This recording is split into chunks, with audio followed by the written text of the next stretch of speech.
I'm really upset. I'm really upset I've had to stop what I'm doing and I have to share this. But there's various people I've thought about calling or texting, and the thing is that the only real advice that has been given is to continue with the task that I'm already continuing with, that I've had to stop to share this, basically. So, instead of stopping and calling them, like, you fucking get it. Anyway, it's necessary. I'm really upset because I've lost my hard drive. I've lost my hard drive in the process of cleaning and throwing things away. Because I'm a hoarder. My fucking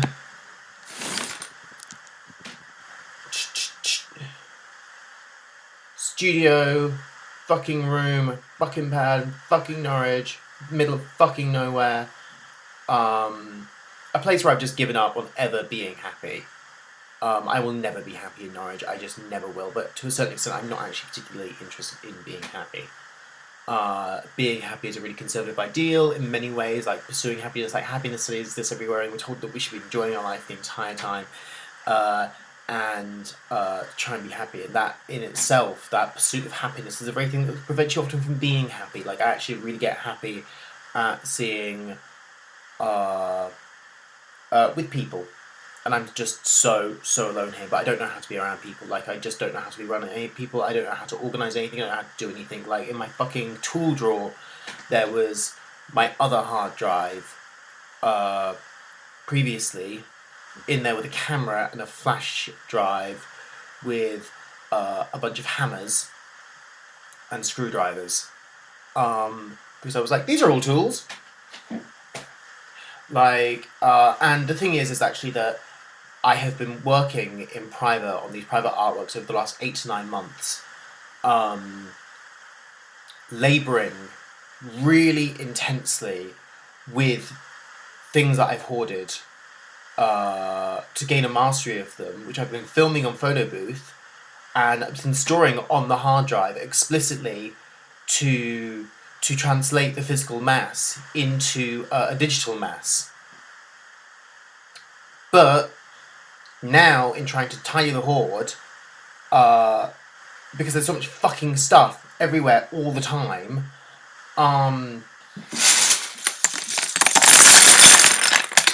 these are computer board keys.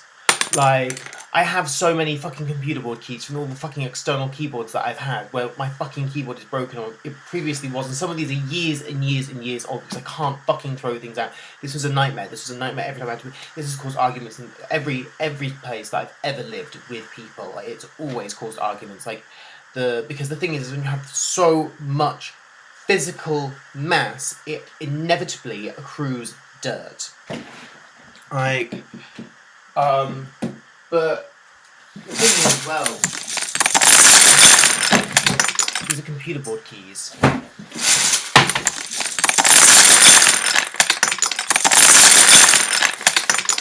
Oh, for fuck's sake. Like,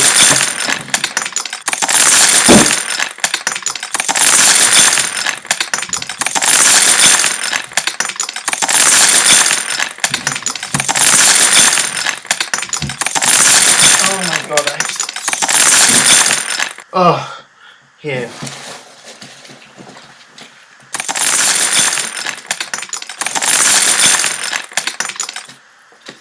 This is a scrap of the guest list from the house done by Felicity Hayward at Vogue Fabrics in Dalston. And it was from the first ever one, and it was from the people who were going to get the house keys, which was a way of sort of providing a kind of like loyalty scheme for the club night. So basically, rather than having to put everyone on guest list, people who turned up to the first one got house keys, and then they could like get in with a discount by presenting a house key, basically. And it was a funk night. And she did that with Henry, who she was going out with, and they formed they were in a band as well called My Elastic Eye. Like, I remember all this fucking information. It's so, for everything, all the time, it's so hard for me to throw anything out. It's really, really, really difficult. It's really fucking difficult. This is a fucking magazine that I got from fucking Oxfam. I don't remember I did this when I was living in the Postgate with my first boyfriend. That's when I got this. Alright, there's this story in there.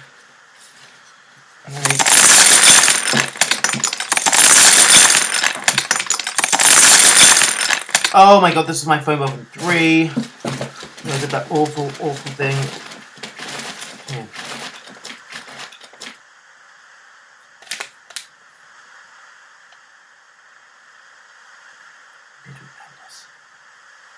Oh my god, this is an old copy of QX magazine. Let's see if I can. Okay, so this is my box from.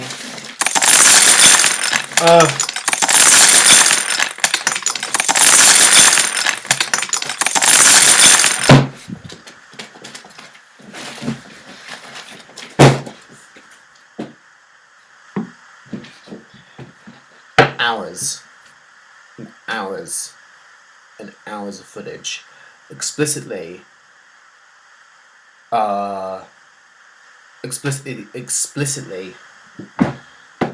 in preparation, almost for that moment. In fact, for actually confronting these fragments once more and being able to see what you can remember and what you can't remember, and seeing what you lose as well, to sort of kind of like delineate the physical divide between subject and object as well. But actually, I've come to the conclusion that very much in my craft and my practice, what I would need to be doing, and explicitly what I tried to do with the term Oozing Gloop, it's not really a name, it's not an identity, it's not a character, it's a methodology. And it was entirely about like dissolving or it has been, or it is, or it should be, it's entirely about dissolving the barriers between subject and object. At what point, in engaging with the simulacra, with simulation, with reproductions of the body and reproductions of the self, and how we define the self and how we delimit the self and things like that. But you can't, it's like basically as well, once you're kind of like, it's necessary to be able to have, it's like once you're trapped within it and you don't know at what point you, like the subject, you don't understand the barriers of the subject and the object, and you're expected to work within a system of subjectivity, or alternately, you then basically have to make yourself an object the entire time. You have to make yourself at the disposal of other people the entire time. This is a very classic thing done by drag queens. You just, like, you see them out, they're like a fetish, like an icon, like a totem, like an object, like a thing of veneration, but not agency. You don't really relate to them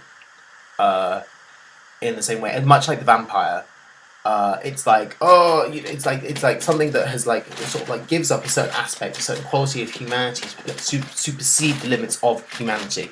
This very explicitly was the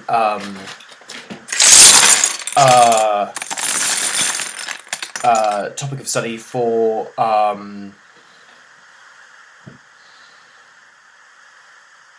this project. Basically, it was the production of 3 Evangelions, which basically were the Nephilim, the Golem, and Frankenstein.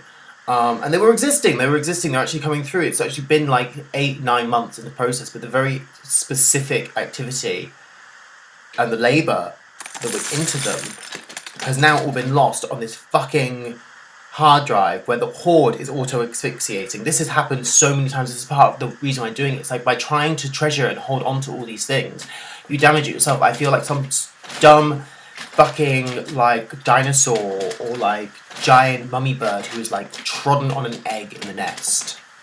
And it's not the first time that this has happened. Like, so many times I've tried to save things and I come back to them and they've just been destroyed by the process of saving. You try and pursue it as well. You try and pursue it much like with happiness. It's like in the pursuit of happiness, you destroy the happiness you're trying to gain. In the saving of the object, you're actually refuting it, because we loaded all the time with semantic investment and meaning from just like hordes of fucking consumer market culture, like the entire time, like piling it on, and then we expect to interact with this. We're dealing with this so much all the time. We're expected to interact with ourselves and with each other and through like different labels, as if they were like commodities and products. Even like to a certain extent, like the way we think about rights works like this. It's almost like a set of ingredients or a set of directions on the side of a box, like what our rights are. There's a lot more within that, and I'm not investigating it because I'm upset. And I very explicitly was gonna was looking for it because I'm doing this fucking fucking Spill Festival. That's an amazing opportunity for emerging live artists. That's fantastic. It's great, and it's like, you know, I've lost my degree somewhere in my house. I got my degree earlier on this year, posted to me, and it was just a pile of fucking shit. Like, the institution were bullshit. The Queen Mary were bullshit. Like, it was really fucking horrible. It was like the worst, just the biggest fucking betrayal. That whole entire experience of being in the institution itself. I was lied to by members of staff, and I spent 5 years doing a 3-year degree. That then was like the worst possible degree you could get. And then as the final fucking slap in the face as well, I failed gender and fucking politics. Oh, for fuck's sake. Oh, for fuck's sake. Oh, for fuck's sake. That course didn't even fucking teach Judith Butler. Fuck you. And so, fucking Queen Mary, not you. Oh, for fuck's sake.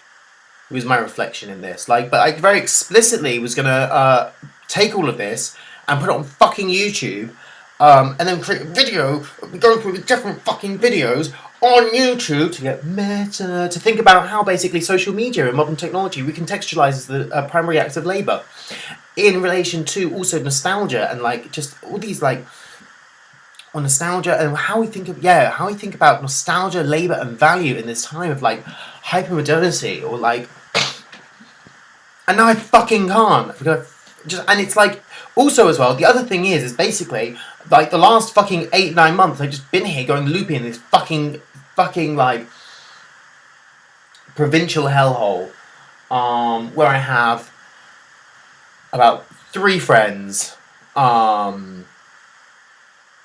that gives me the space. It's giving me the space to like to be an artist, to think, to be able to do, because I just actually can't. This is what I've learned. I can't actually fucking deal with living in London. Like I can't do it. Like especially East London.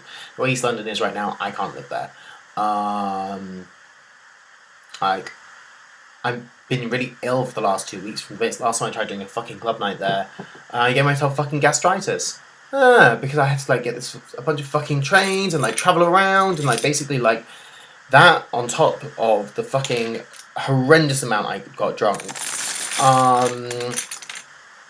just atrocious. It's just been. I've not had a drink in 2.5 weeks. I've not even had a cup of coffee. Like, I'm an idiot. I'm like a fucking dog that doesn't know what to eat until it makes itself sick.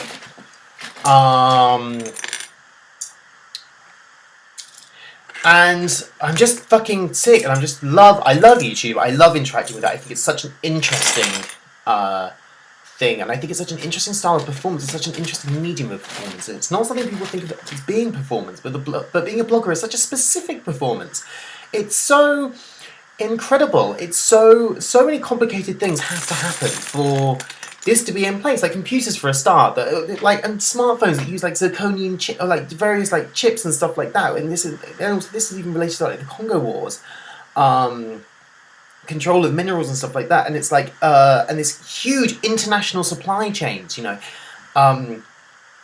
where parts are made all over the world to like come together to then do this. But then it's taken years and years and years and years and years for cameras and technology to compact enough to do this. And it's really interesting is that if you watch something that was filmed 10 years ago, it has such a medium, and we look at things now and we don't see the way it's filmed, we don't see how it's filmed, but the thing, you know how you look at something from the 80s and it has this very specific quality to it, or in 90s it's kind of brainy, well it's like there's a whole, like people in 80 years time are gonna go fucking nuts for like vintage YouTube videos, like they just are, like because of just the styles and things about it, and we're so not aware of that right now, but it's forming. It's just so exciting. The culture's happening. You get so many windows into these different things. So I was just really desperately looking forward to like adding all of this stuff to it and interacting with it finally in a way that I felt confident with and comfortable with. And now it's fucking gone.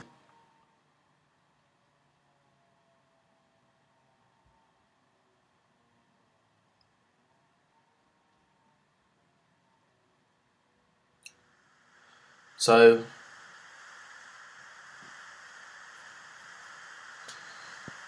I made this video.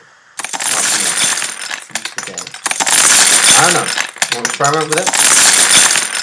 Try it, but I'm just fucking sick.